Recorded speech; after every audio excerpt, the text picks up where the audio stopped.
Ben küçüklükten kalaycılığa başladım. Kalaycıyım. 5 yaşında başladım. Şimdi 86 yaşındayım.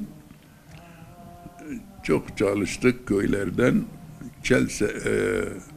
40 sene çalıştık köylerde.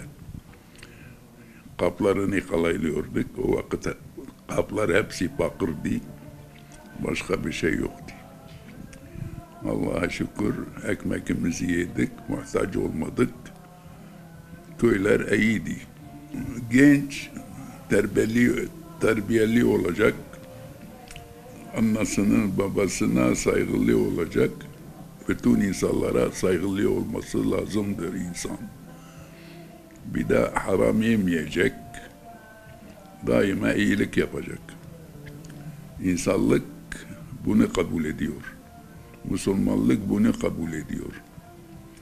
Böyle kötü hareketler insanlara yakışmıyor. Küçüklükten anneden babadan terbiyesi olması lazımdır. Bir de hocalara göndermesi lazım çocuğun.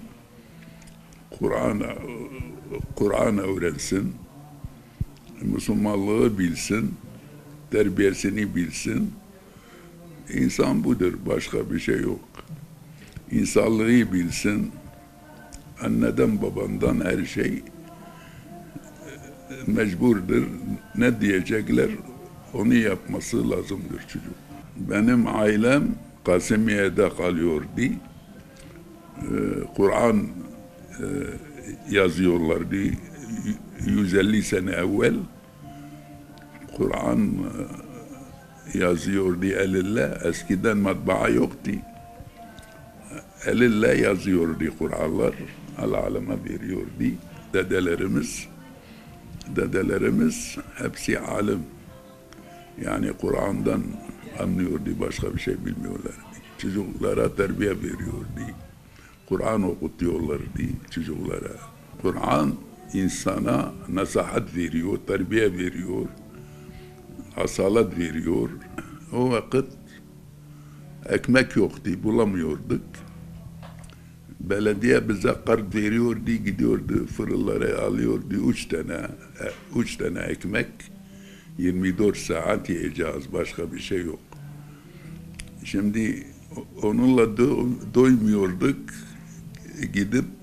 gidip ot yiyorduk çölde. Bizim mahalle çocukları Misavurkapı mahallesindeydik. Bütün millet fakirdi. Şimdi Allah'a şükür her şey vermiş Allah bize. Yani iş var, kazanç var, para var, ekmek var.